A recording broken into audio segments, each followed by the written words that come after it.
მავთულხლართებში მოქცეული ქართული სოფლები ევროპული საბჭოს პრეზიდენტის მასპინძლობის შემდეგ ევროკავშირის მონიტორებმა ოკუპირებული ტერიტორიების ეგრეთ წოდებული მოსაზღვრე სოფლებში გიდობა ამჯერად მოამბის გადამღებ ჯგუფს გაუწიეს.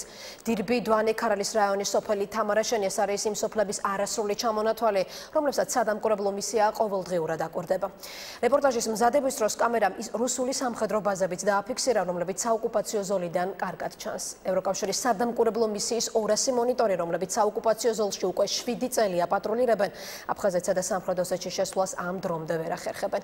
ნახოთ ქეთი ქარდავას მიერ მომზადებული რეპორტაჟი, რომელსაც პირობითად ასე დავარქვით, ჩვენ დავინახეთ ოკუპაცია.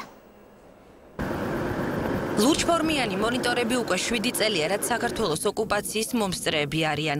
ევროკავშირის სადამკვირვებლო შეუიარაღებელი სამოქალაქო მისია 24 საათის განმავლობაში პატრულირებს. მისიის მუშაობა მიზნად ისახავს კონფლიქტის განახლების თავიდან აცილებას, სტაბილურობის შენარჩუნებას. მონიტორები განსაკუთრებულ ყურადღებას საოკუპაციო ხაზის მიმდებარე ტერიტორიას უთმობენ. მონიტორებს პატრულირებაზე დილის 10 საათზე გავყევით. ჩვენი პირველი გაჩერება ოკუპირებული ტერიტორიის გამყოფ ხაზთან მდებარე ქარელის მუნიციპალიტეტის სოფელი თამარაშენია. დამონტაჟებული ბანერები აქ ისევე როგორც ბევრ სოფელში ყანებს ორად ყოფს. ადგილობრივები მოსავლის მხოლოდ ნაწილს იღებენ. ყანაში მუშაობა სახიფათოა. ბანერების გადაკვეთა დასჯადია. ჩვენგან დაახლოებით 200 მეტრში უკვე მწვანე ბანერია, რომელსაც აწერია აკრძალულია გადასვლა, ეს არის სახელმწიფო საზღვარი. როგორც ევროკავშირის მონიტორებმა გვითხრეს, ისინი ძველ და ახალ ბანერებს ანსხვავებენ წარწერით. ძველ ბანერებზე, რომელიც 2011 წელს ოსმა მესაზღვროებმა რუს სამხედროებთან ერთად განათავსეს საქართველოს ტერიტორიაზე, წარწერა არის ორ ენაზე, რუსულად და ოსურად. ახალ ბანერებზე კი, რომელიც აქ განთავსებულია 2013 წლიდან, წარწერა არის ინგლისურ და ქართულ ენაზე. თამარაშენიდან კარგად ჩანს ოკუპირებული სოფლები. ოსური სოფელი, ძვილეთი და საქართველოს ტერიტორიაზე მდებარე ერთ-ერთი რუსული სამხედრო ბაზა, ძვილეთის ბაზა. მონიტორები ამ ბაზას და ბანერს მიღმა მოყოლილ ტერიტორიას ჭოგრიტებით აკვირდებიან. საიდანაც დანარჩენ საქართველოს უსაფრთხოებას საფრთხე ემუქრება, იქ შესვლის უფლებას სამხრეთ ოსეთის დე-ფაქტო ხელისუფლება მონიტორებს არ აძლევს.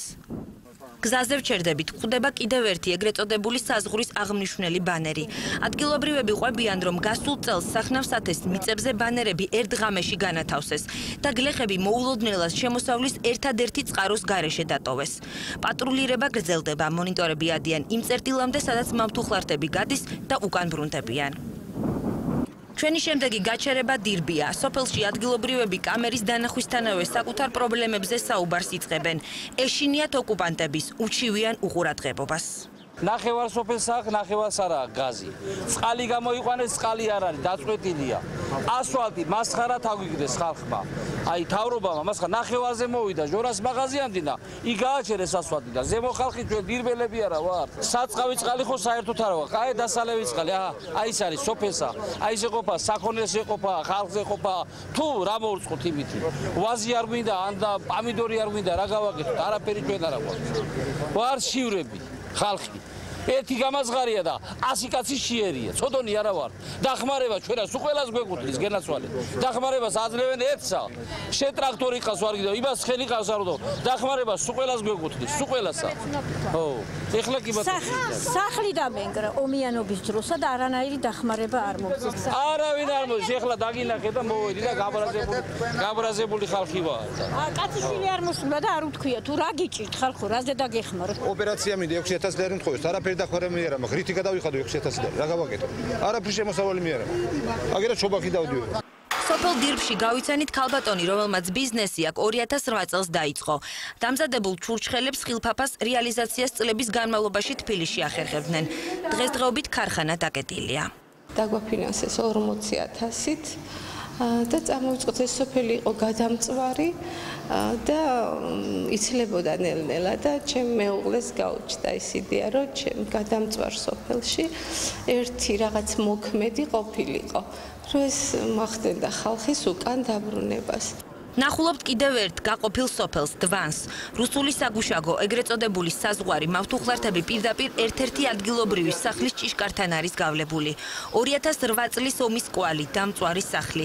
ამ სახლის მეპატრონეს როგორც გვითხრეს, აიძულეს საკუთარი სახლი დაეტოვებინა. ბოლოს გადაუწვეს და იძულებული გახადეს ახალი საცხოვრებელი სახლი გზის პირას აეშენებინა. იქ სადაც სეპარატისტების აზრით ოსეთის რესპუბლიკა მთავრდება და საქართველო იწყება. მონიტორინგის მისიის წარმომადგენლებს ვიკითხებით, თუ რა მექანიზმები აქვთ იმისათვის, რომ ადგილობრივებს დაეხმარონ. გვაქვს გზები და მექანიზმები ადგილობრივ დონეზე პრობლემების გადასაჭრელად. მუშაობს ხელი ხაზი განდგომილ რეგიონებთან, სამხრეთ ოსეთთან და აფხაზეთთან. მაგალითად, როდესაც ეგრეთ წოდებული საზღვრის გადაკვეთის გამო აკავებენ ადამიანებს, ან პირუტყვი გადაკვეთს ადმინისტრაციულ საზღვარს და გლეხებს სურთ დაიბრუნონ, ცხელი ხაზის საშუალებით უკავშირდებით. ხანდახან არის პრობლემები, მაგრამ ძირითადად პასუხობენ. თუ ვერ გვარდება პრობლემა, მაშინ საკითხს უფრო მაღალ დონეზე ვაყენებთ და ინციდენტების პრევენციის ჯგუფი განიხილავს. პატრულირებას დვანში ვასრულებთ, საიდანაც ხელის გულზე ჩანს ოკუპირებული ტერიტორია. ჩემს უკან მდებარეობს სოფელი მუგუთი, რომელსაც აკონტროლებენ რუსეთის საოკუპაციო ჯარები. ხელმარჯვნივ თქვენ ხედავთ რუსეთის სამხედრო ბაზას, მუგუთის სამხედრო ბაზას. გასწვრივ ქართული სოფლები, მათ შორის სოფელი ნული, რომელიც 2008 წელს დავკარგეთ, აქედან ცხინვალამდე 12 კილომეტრია.